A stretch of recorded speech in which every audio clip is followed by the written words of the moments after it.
Morning. Thank you. Welcome to everybody. I appreciate you taking some time out. I'm excited about this call today and the group of leaders that we have on here. This is really, I don't want to say the beginning, but just yet another step in the value and the education and the things that we want to bring to our members. And we couldn't think of a better way to start out this year than this topic that we're going to talk about today. I know that we've got many guests on the call today, and so I just want to talk to you a little bit about what NAIFA is. And it is the largest financial services association in the country. And of course, NAIFA-Texas. Texas is the biggest and best. Texas is the largest one in the country as well when it comes to the state. NAIFA has meant a lot to me as an advisor producer in my development, my maturation, meant a lot to my business. When I first got started in business, I was able to meet a lot of other advisors who complemented what I did. So I knew I needed to find a Medicare expert for my clients, and I could find one within NAIFA. I learned a lot of things that I probably never would have learned within my own organization, and my business has grown exponentially because of it. I'm located in Dallas, Texas. I have clients in Austin, Houston, Amarillo, all around the state because of working with great other advisors through the NAIFA network.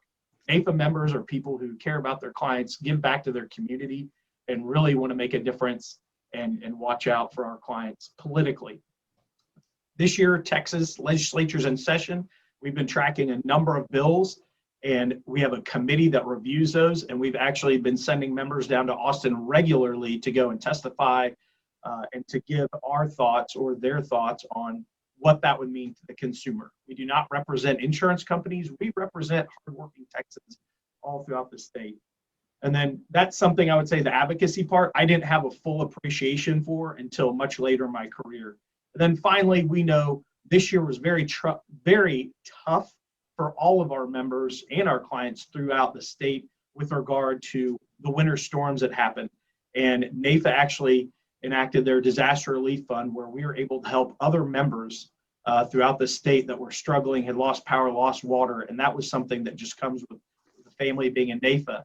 And I did say finally, but I've got, I guess, an extra chapter here for you. This gentleman standing next to me, as I'm the current president of NAIFA-Texas, this is a past president of NAIFA-Texas. And this is Chris Hatton. I asked Chris just to hop on. I was fortunate. Chris was in my office today. Because of NAIFA-Texas, Chris and I met, and Chris and I are working together. He's actually helping me now with my business and doing some consulting work for me. And I never would have met Chris if not for NAIFA-Texas. So Chris, thank you for everything that you've done and how you've given and been a leader. And this is just, again, another value of NAIFA-Texas. I'm glad to be here, and I wasn't going to say anything, but I'm going to say today I am serving at the president's pleasure. So I'll say good luck, have fun with the meeting today, and I'll step out and enjoy the rest of your meeting. Thank you.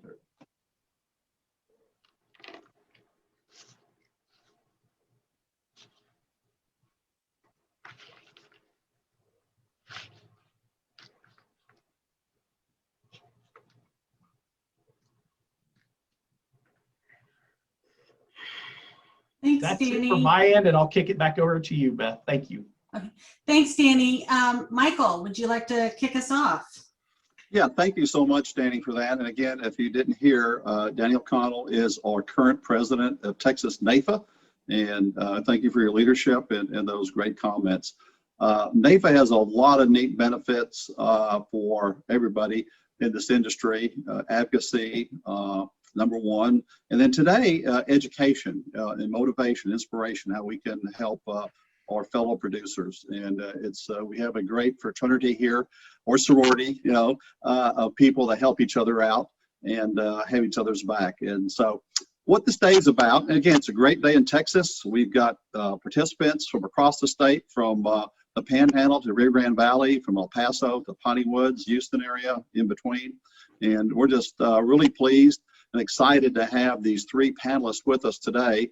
Rodney Mogen is with us, and George Long and Marco Del Campo. And what we'll do is we'll individually have conversations with them and then follow up with all three of them. And then at the end of all three dialogues, conversations, we'll have a Q&A. Feel free to, again, to use the chat button, or if you want to chime in later, you can sort of do that. It's pretty free flowing, not very highly structured.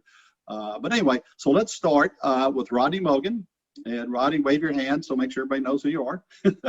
Rodney and I go back about 20 years. He's a personal friend, a very successful planner. He's had a unique career. Started off in professional sports and basketball, and then segued into financial planning. His two main missions in life is, one is education. He has sought and he has got quite a bit of education behind him, including a master's degree and a PhD, and also a lot of course study, a lot of CE study in his field. And he specializes in disability income and long-term care. He's done very well at that. He's won numerous national awards for the companies he's been with, from Ameriprise to MetLife to Mass Mutual, where he's at now. He is also a big advocate for NAIFA. And I always kid Rodney that, we bleed whatever, but Rodney bleeds NAIFA. And he is committed to working all the time. He's been on Congress. He's actually been on the Senate interviews. Also, he's been up to Austin for the state legislature, and he's been with us as well, giving great testimony for our professional association. So hats off to you, Rodney, on that. So anyway, I want to kick it off with Rodney and just start with any opening comments you want to make, and then we'll get into a little bit of questioning back and forth. Anything you want to start with, Rodney? Yeah, just real quick. I do have a major passion when it comes to disability insurance and also long-term care. Right now, I'm focusing on DI and a lot of life with long-term care, working stuff. But it's because of my own personal journeys, getting hurt pretty badly coming out of college, and having to change a career. That's really why I talk about long-term care. And then I also have, disability insurance. And for long-term care, I have two relatives that have been in a facility for 15 plus years now with Alzheimer's. So those are things that I really do like to talk about, and I look forward to this conversation. Thanks, Michael. Right, you bet. So let me start off with, what has been one primary addition or change you have made to your practice during this pandemic to stay productive and to stay active in the business? The biggest thing that I have done is, Michael, I know Danny knows this about me and a few other people. I'm really big about my calendar. I calendar everything out. Drives my wife nuts, but I drive, everything gets calendared out. But one of the things that I did was I made a decision really going about January of last year. So it was actually a really good decision considering what happened last year, is I decided that instead of me doing a bunch of in-person seminars, all these different things, I was going to utilize technology more. I was going to do a lot more webinars, CE webinars, via Zoom, and just to be more efficient with my time. And that I also was going to start really utilizing this great platform that I've had for a long time that I never really figured it out, and that was LinkedIn. I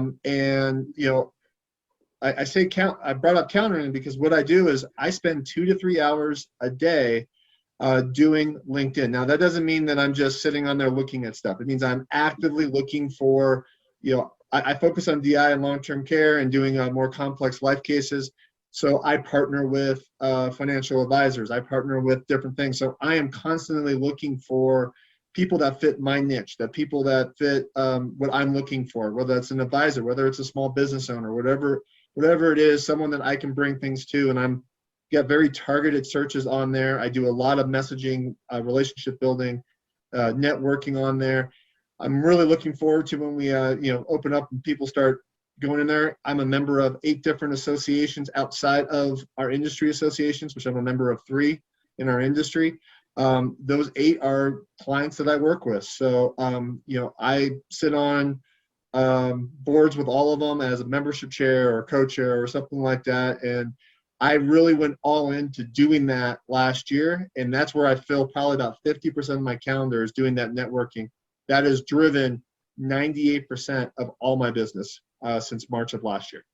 Right. And your uniqueness is to everybody else, you're more of a wholesaler. You more work with advisors.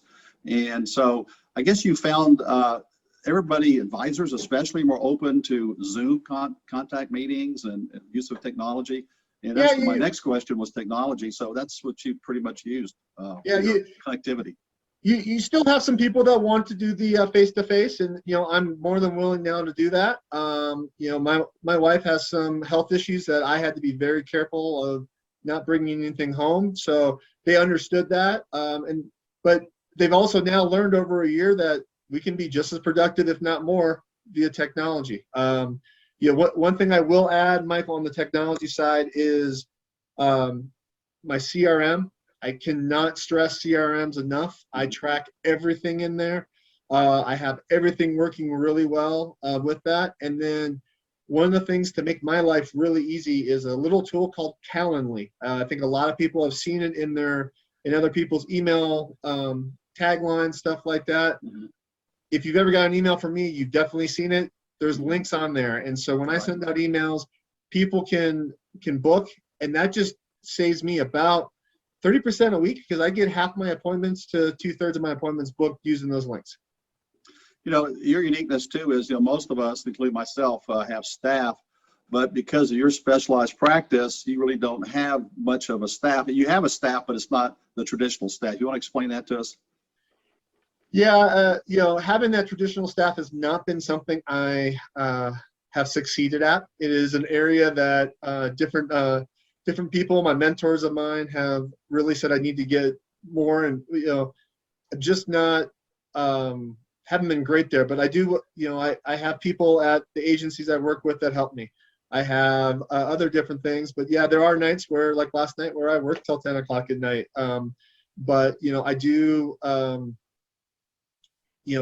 Not saying that staff isn't important. I just, for what I do, I'm a little picky. And the staff I've brought on, I'm extremely picky. And so things have to work, for me and, within my structure, and haven't found that right person just yet. Okay. All of us at one time in our careers, and let me back up a little bit too. Rodney's been in the industry 20 plus years. I may have mentioned it, may have not, I can't remember. But so you're kind of in the middle stage. In fact, Monica and George too, you're kind of like middle careers. And that's what's kind of unique, because you've had the ups and downs, the bumps and the highs and lows. So all of us at one time have looked up to somebody and looked at mentors. And you may have had one in the past, you may have one now. Say a little something about mentorship and your success in your career. Mentorship is the most vital thing for me. This is, I don't know, a lot of people may know this, may not know this, but I sit smack dab in the middle of the autistic spectrum. So I have what's called ASD, autistic spectrum disorder. And for that, I have to be very structured. I have some different things, but part of it also is I have a really hard time networking and working with people. So that's why I calendar it, because I have to force it. But what I have always done is I have hooked up with mentors that have a different type of personality than I do. They're very successful at what they do, but they go out there and they can light up a room. They can do a lot of different things, and I pick their brain. And when I say pick their brain, I mean I pick it clean. I have had 7 different mentors throughout my career. I'm working with one right now, very in depth, but doesn't mean I don't go back to them. It just means that I picked them for very specific reasons. But one of them lives in Atlanta, Georgia right now, and he basically created one of the largest financial planning practices from scratch, and within 2 years. And so, and he focuses on millennials. And so I actually do talk to him about that and things like that. And so there's a lot of different things that I want to pick up of how he communicates, how he does things. And, now he's all over CNN and MSNBC and all these different things. So I'm trying to learn that stuff and apply it to my marketing piece as well. Right. Thank you so much for that. So when it comes to staying motivated, staying inspired, can you look at one or two presentations you've heard of in the past or books you've read that have kept you motivated in this business? It's a tough business, as we all know, and we have to keep up all the time. So what have you used to stay up? Yeah, the first thing, and when you and I talked about this, Michael, the first thing that came to mind was I think it was his welcome speech when he became Chancellor of the University of Texas, and that was Admiral McCraven. Oh, yes, yeah. And one of the things that he talked about was making your bed every day. My wife and I have a rule that whoever is the last one out makes the bed, so it's usually her. Yeah. But I took that a whole different level, and that was, I've got to do the fundamentals. I've got to do what's right. And I connect that with John Wooden's book, really the Pyramid for Success, and just doing all those different things. So I got to make my bed every single day. But I really do get motivated every once in a while when I'm feeling low.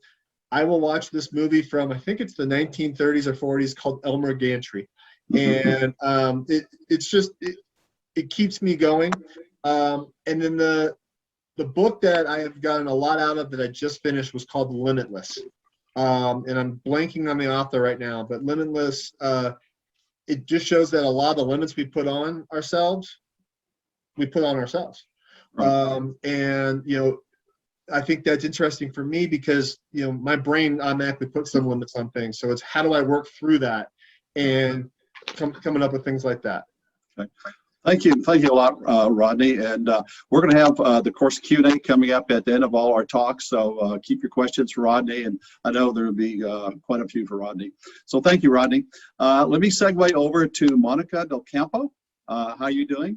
And Hello. Monica is from San Antonio and born and raised in El Paso.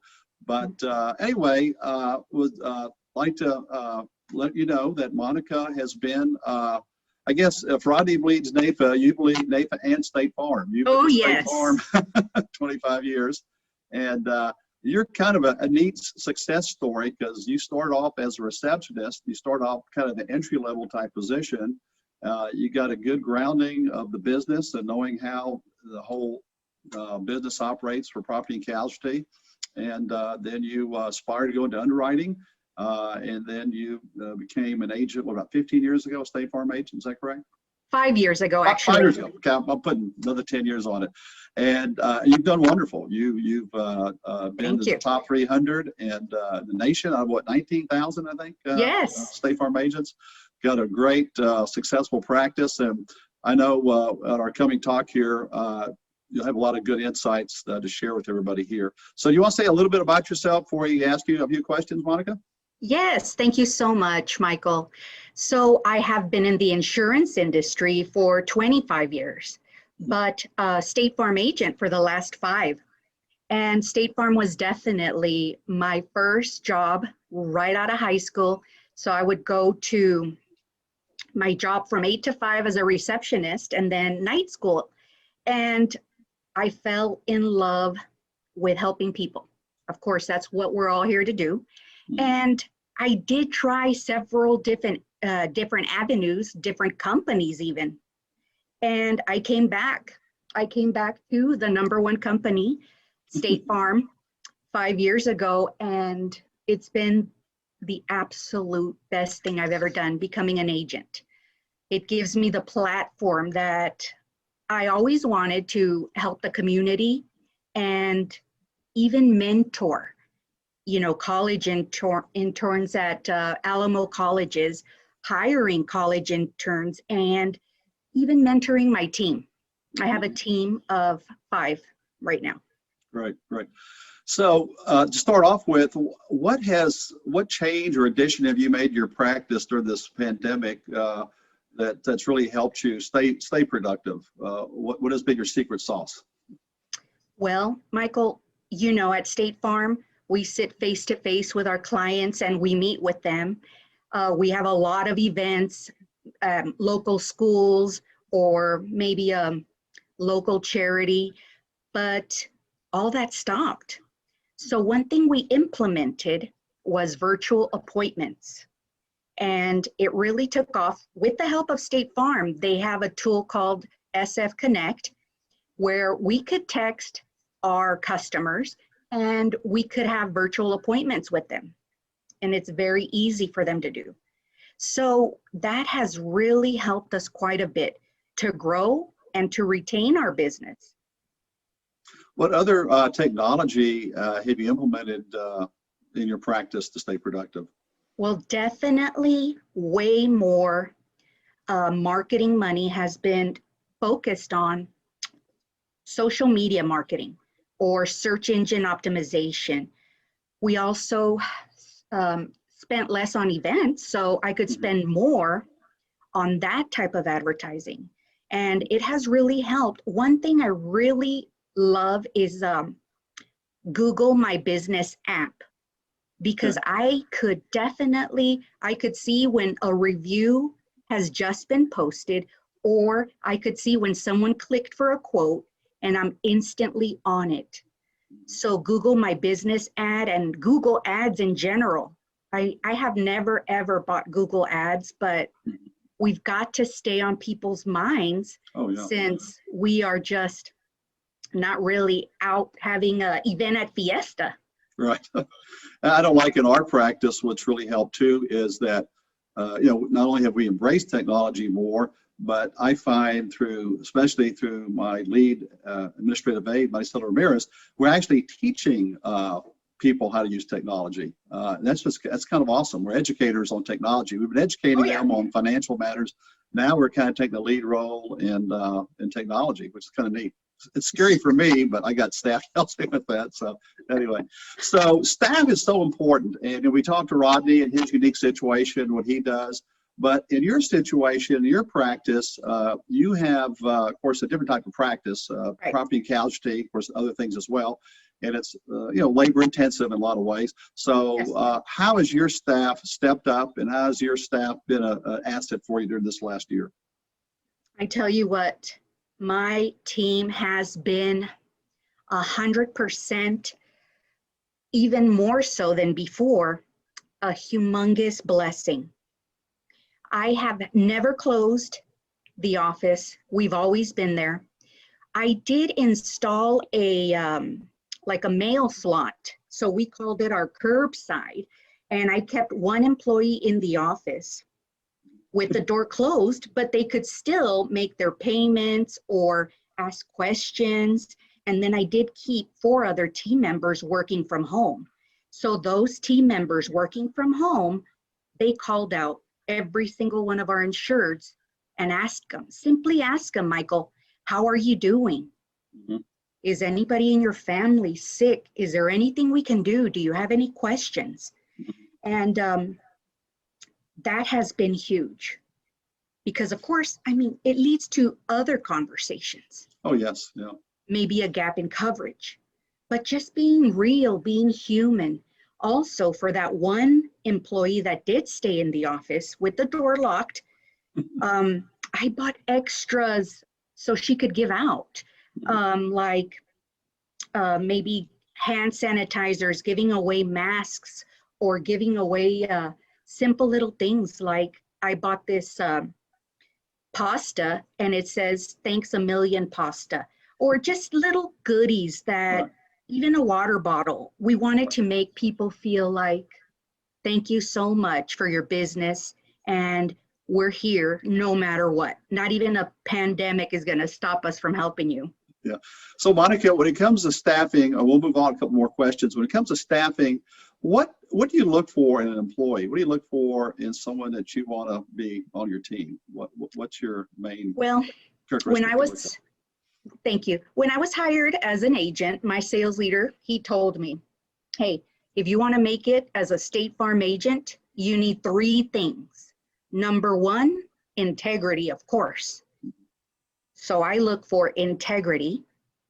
Number 2, well, you've got to be able to, of course, produce. So somebody with an outgoing personality or a drive, a passion to help people.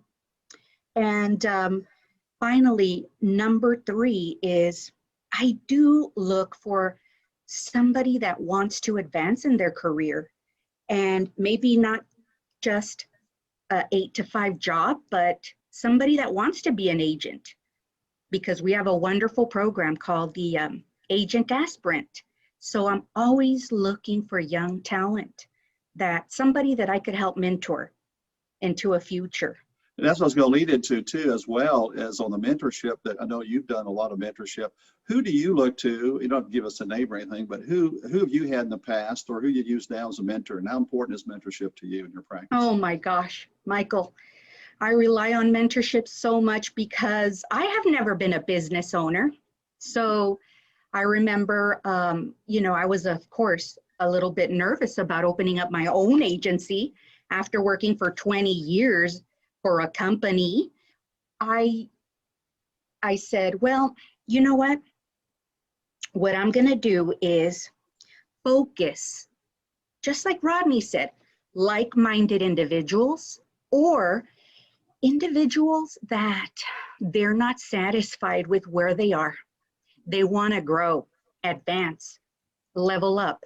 So this wonderful mentor of mine just received the MDRT award.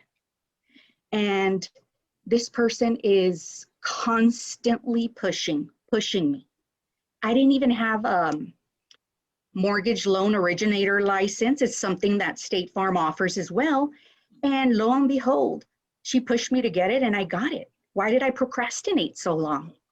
So having mentors, like also a lot of my NAIFA peers, these people are successful. So like I always tell my son in high school, don't hang out with the buzzards, hang out with the eagles. So joining NAIFA, you hang out with a bunch of eagles. Okay, great. Thank you, Monica. We're going to, again, have some more questions for you a little later, and I want to move on to George Long. And George, how are you today? Doing great. Thank you, Michael. Great. And George is also from San Antonio, and we appreciate your time as well as a panelist. George's been in the industry, again, 20 plus years, very, very successful in his planning practice, and does a lot with the insurance side of the business, and also investments, but does a lot with estate planning and business planning, business owners. He has been very productive, I think, with 2 companies, Northwestern and Mass. Is that correct, George? Yeah, I spent some time at Northwestern Mutual. I spent a little bit of time at Guardian, but I've been at Mass Mutual, I guess, coming up on 14 years. So quite a bit with Mass, and been very successful with that. And he has a unique story. You may want to tell a little synopsis in a minute about why you got inspired to be in this business due to your family situation early on in life, and then also your involvement in the community in the Hispanic Chamber. And George is also currently our president of NAIFA-San Antonio, and has been on the board with Monica as well. So again, welcome on board, George. Thank you so much. And did you want to say a couple of opening remarks, and then we'll get into some questions? Yeah, sure. Well, no, I was excited the opportunity to share with NAIFA and the membership. So I hope that this is helpful to our members and that they get to grow. I joined NAIFA, early on in my career. To be totally transparent, the first firm I worked for, I worked at Northwestern Mutual. It was sort of part of it. In order to receive your agent's allowance, you had to be part of NAIFA. So I was sort of forced to do it, but I stick with it. I ran into the managing partner a couple of years ago, and I asked him if they still mandated that. He goes, no, we stopped that. It's not required at my current firm, but I just enjoyed it. I've met some great people that have helped me grow and develop my practice and taken it to a level that I never thought was possible. But I was born and raised here in San Antonio, and my family, pretty gray collar, blue collar type working family, and I was the first person to go to college. So I went to Baylor up in Waco, and I started taking business courses and doing things of that nature. I started learning a lot more about the equity markets, and I guess what I learned was that it doesn't take a lot of money to invest. You can really compound quite a bit, but it takes time. So, my father spent most of his career as a mechanic working at the Coca-Cola bottling company here on the southeast of the town. So I thought, and I did the math the year I was born. My father was a very generous man with my brother and sister and I. We got to go to camps and we were involved in our church group, and we didn't want for much. We had very nice clothes and he helped us the best he could, but he didn't know a lot about investing. So I started doing some analysis and I said, well, perhaps if, when I was born, or same with my siblings, had my parents just started putting aside, let's just say $30, what that would be. Well, that would have been plenty enough to educate all of us at a very good university. But no one was talking to my father, about financial planning and things of that nature. So that really inspired me to start thinking about, how I could work with my clients, help people make a difference, educate them, and then give them the concepts. I guess what I see a lot in my practice is that, people don't know a lot about financial planning.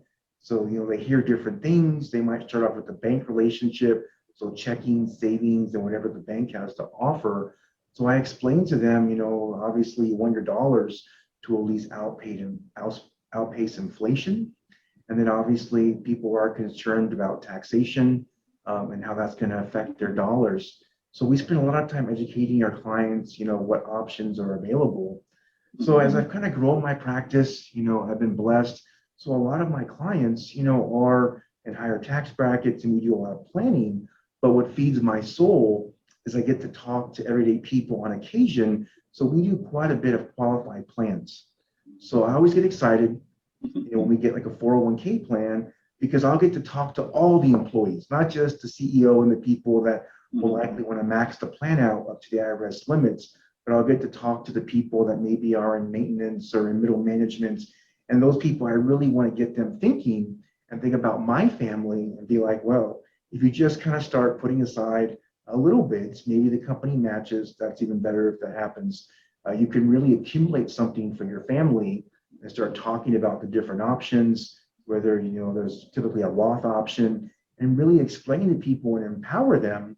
And that's been really exciting to educate people on what their options. And then you go back, a few years later, and, these clients will have, north of 10,000 in their 401k, and they'll tell me, I would have never been able to amass that. And it's more of a behavioral science, because if it was in my local bank, something would have come up, whether an opportunity to help someone in my family or a trip, or I would have just wanted to buy a boat or something like that. So I do enjoy that quite a bit, and that inspires me to give people direction. Hey, thank you so much for that insight, and I know we all appreciate that in your background. So what major change, if any, or addition have you made to your practice to keep your productivity going up during this pandemic this last year? Sure. Well, as you mentioned, I've been doing this for a long time. So what I learned when I first started my career in the early 2000s and during the Great Recession is if you're not talking to your clients, somebody else is. So we became pretty high touch. So I'm also blessed, like Monica, with great staff. So now we have 3 staff members. So we never closed.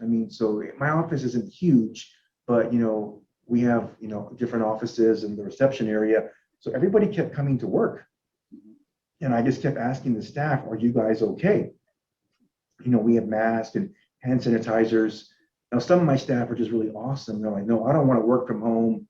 I don't know if it's their husband or whatever. I don't know. I don't ask too many questions, but anyhow, they wanted to come to work, and that was fine. So I did, put a nice suit on for you guys, but we did get in the habit of wearing cowboy boots and blue jeans. So technology-wise, I guess Zooms and WebEx and stuff like that. Yeah. So we started off. We started doing a lot of Zoom stuff, and like Rodney as well, we do offer the Calendly, and that's been kind of a game changer because we'll send that out to clients, and then they'll respond, and we'll get emails, whatever, late at night, early morning, and they set the appointments. So that makes life a lot easier. And then what I realized is that we could have, Zoom calls or conference calls back to back. And then what I mentioned earlier, I'd been through a few recessions. So, you always remember the clients are the cases you don't get. So you always kind of get frustrated. So we actually reached out to a few clients that we didn't get their business for whatever reason. And we had a few success stories because they said, yeah, my current advisor actually hasn't really gotten in contact with me. So we're able to move some assets over. And we've also grown the practice. We have quite a few clients in Florida and Arizona and New Mexico. I guess people retire there. And that was very helpful because I was able to work in different time zones and be more efficient. I actually many times was exhausted because typically for me in a traditional setting face-to-face, I was seeing 3 to 4 clients a day. But with the Zoom or the conference calls, we were getting up to sometimes 7 or 8. So I was, pretty exhausted. And then unfortunately, we did lose a handful of clients to COVID, quite a few of my clients' relatives. So we did send out a lot of sympathy cards and flowers. And then we always send out birthday cards and I sign them. But I started really writing notes to people that I knew very well that we were praying for them and their families. And that was a great impact, kind of a snail mail, but low touch. But clients really appreciated that because we couldn't see them. I'm a big guy at lunch. So if you go to a lot of the restaurants close to my office, you'll see me. But we weren't doing much of that. So we did have an increase, in our cash flow at the office. So we did invest in some of that, like in, better video conference equipment. We did our website. And obviously I did give out some bonuses to the staff. We call it kind of hazard pay because they just kept working so hard. And we did last year see some growth overall. So we were very blessed for that. So your staff obviously is awful important, as it is to Monica and to me too in my practice. So what do you look for in characteristics? So Monica shared with us the 3 things she looks for. What do you look for when you look at a new employee? It may have been a while since you've had an employee. I've been blessed to keep my employees. You never know, but you always make sure you look for those qualities. Anything particular you look for when you hired your staff, or you may hire another one in the future? Sure. Yeah, we just added another staff person. I look for strong communication skills. And then obviously just, when you immediately shake someone's hand, you kind of know a lot right there. You know what I mean? So again, the nonverbal communications, and then I like it to be open-ended. So I like, they ask questions and then, someone, that's humble, hungry, but also coachable. That's probably a book that Rodney's read. I'm pretty sure you recognize that from Lencioni. But those are some of the attributes that we look for because, I do like, I like to be incentivized. You give me a sales contest, I'm going to go for it. Although I don't know if we could say that word anymore, sales contest, that might be illegal. So scratch that from the book. I don't know what the rules are anymore, but anyway, so we like to give incentives to our staff people. So I want people that are driven and then want to excel and obviously be rewarded for it. And like all of us, we take a team approach. They're just not staff, they're team, and we're not more important than they are, vice versa. We're all on it together, and our end result is to make sure we have a satisfied client. We take care of our clients, and we all do that. So that's great. So I think we're kind of out of our time for the actual dialogue with you guys. Thank you so much. And now we can open up to some Q&A. And Beth, you want to take it from here?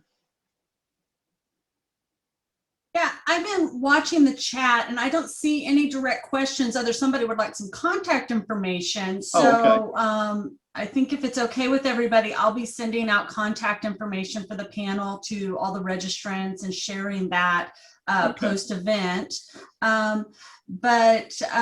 If anybody has any questions, you can definitely enter them into the chat, or there is a Q&A button as well. So however you want to interact, please feel free to do that.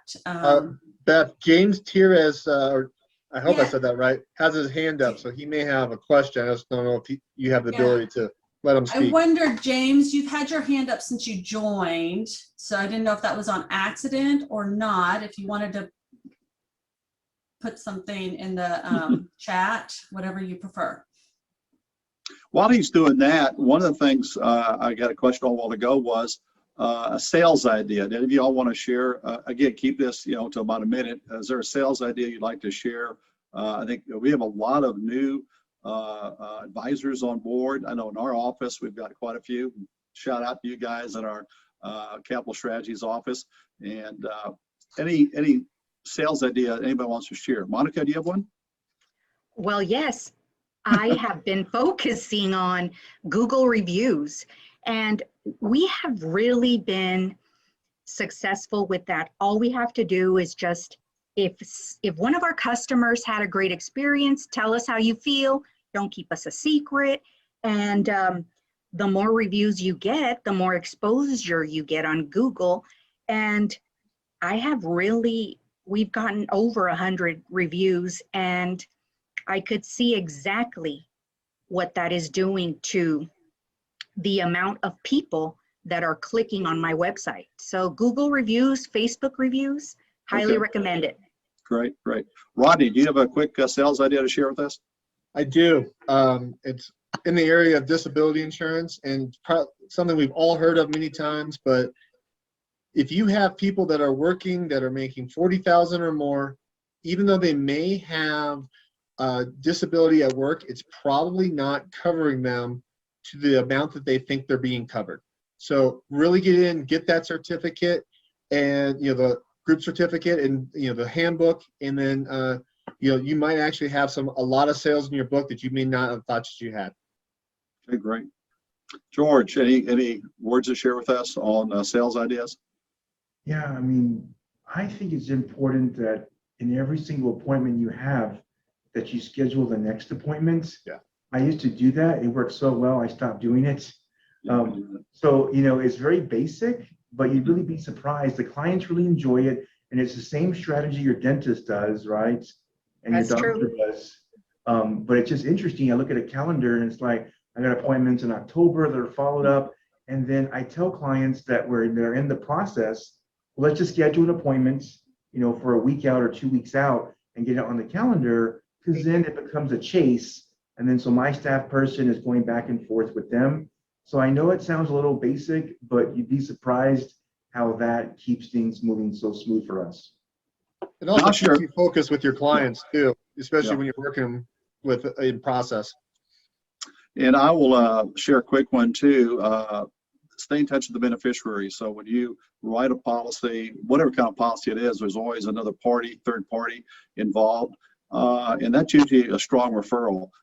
So whether it's someone you can talk to now or talk to in the future, somehow make contact with that person and keep them on your mailing list, your newsletter list, or whatever. And that's been a big component of our practice going forward. It's a good idea. Yeah. Okay. Back to Beth. Anybody else? Yeah, we have a few comments. Jackie Lugar, who is our chair of the Professional Development Committee, just has a compliment, just how amazing everyone is, and thank you for being with us. So once again, thanks everybody for volunteering for this. Lil Arandella from Corpus Christi, her question is, what do you do with old folks clients who don't know how to Zoom? I think we all know those people. Anybody want to tackle that one? Yeah, I actually I'll do it. I was just, I had a situation yesterday where I had an old folks advisor I was working with and also their old folks client. And we were talking about long-term care. Neither one really knew how to Zoom. He was more comfortable with a phone. So what I did was, it takes a little extra time, but I spent some time with both of them prior to the meeting. Sent the test link, walked them through how to log in, get into their email, things like that. So yeah, it took me a couple hours for each one ahead of time, but once they were able to be walked through and see it, they actually had a really great experience. So now I will tell you on the client side, they did not have a computer with a camera in it. They could see us, we couldn't see them. What I did was I actually bought them a cheap little web camera off of Amazon. It was delivered so that they could, participate, so we were all looking face to face. Great. And I would say too that as you all know, patience is a great virtue to have. And I'm in my latter part of my career, and I look at, raising the kids, now grandkids, having patience with them through their learning process, and then dealing with aging parents and parents that passed away, unfortunately, having patience with them. I've got a mother-in-law now that's back in the hospital, has all kinds of issues, and she's got early stages of memory loss. And so patience is a big part of that, working with our clients and finding solutions for them, whether they're younger or older. We can work something out for them for sure. Beth, anything else? We're going to kind of wind down here in a few minutes. Yeah, we have a few more. Okay. So Rhonda Vickery, who's out of Houston with Guardian, she is a wholesaler, and she says, I've had to modify my method of contact from drop-ins, face-to-face, etc. And how would you like to be contacted by wholesalers like me? What is the most effective way to develop a relationship with you and serve your clients and our new way of operating? George, did you want to tackle that one? Well, yeah, I mean, I work with Guardian, they're great. So typically what I see is they'll reach out to me by email or LinkedIn. I'm not as active on LinkedIn as I used to be. So I actually prefer that, they email me and then they ask my method is everything would go through my staff. So then they would talk to my staff and schedule an appointment with me. So that's how I would work with a professional wholesaler that wanted to visit with me. And then typically I would just, allow them a 15-minute phone call and just kind of go from there. Okay, great. And I know there was a follow-up question on the Google reviews that Jeremy had. And I see, Monica, you're kind of chatting with him a little bit, but I didn't know if you wanted to add anything else to the group about that. Yes, he was asking me about any kind of a specific platform that I use to get more reviews, but we definitely, we advertise it in our office, and, I give my team member incentives so they could ask for the review. And as far as marketing goes, I focus on zip codes to ensure some of the newer homes, because we are definitely more competitive with the newer homes at State Farm. Right. Right. And then I think we just have one more, Michael. Okay. Have any of you seen an uptick in activity with a certain group of clients since COVID-19? Was this intentional? For an example, a particular age group or type of professional that's been hungry for help? And that's from Derek True out of Dallas with the DI Center. Real quick, Michael, everyone else can jump in too, but Derek, yeah, I have actually seen a huge uptick with really about 26 years old to about 40-year-olds who really want advice and help. We're unsure with a lot of these different things, especially since a lot of them have become small business owners. They didn't know how to navigate PPP. They didn't know how to do different things. But they also saw family members get sick and not be able to work for 4, 5, 6 months or die and things like that. So they really are living through it. And so that's where a majority of my clients are coming from, are younger. Right. Okay, well, thank you so much. We're winding down our time, and thank you, Rodney. Thank you, Monica. Thank you, George, and Beth as well too. Beth has helped coordinate this whole thing, and kind of there's her brainchild. And I don't know, is Danny still on the line, Beth? Danny's on. Danny and I both had some technical difficulties, Okay, but okay. he's on the phone right now. Okay. So if I can, Okay. I'm not sure. I think I can allow him to talk. Okay. And if you guys are willing, we can share your email addresses to everybody that registered. So I know all the panelists are more than helpful to reach out.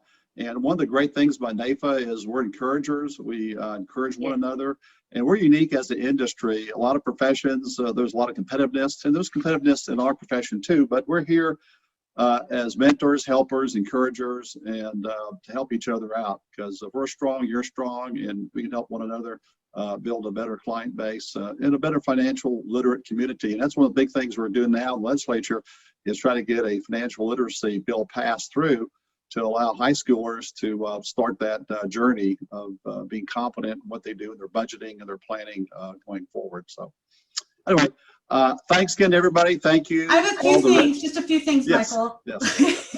Yeah, I want to thank Rodney Mogen and Solve Your Puzzles for sponsoring this event Yes, and being yes. a bronze sponsor of NAIFA-Texas.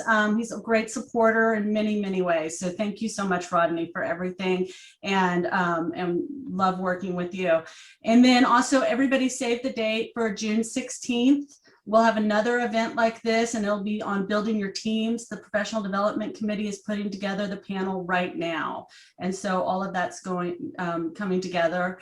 And I don't know, I think Danny, if you're on the line, I don't know if you want to say anything else, but I'll just add, if anybody, we have non-members on, interested in membership, you can always contact our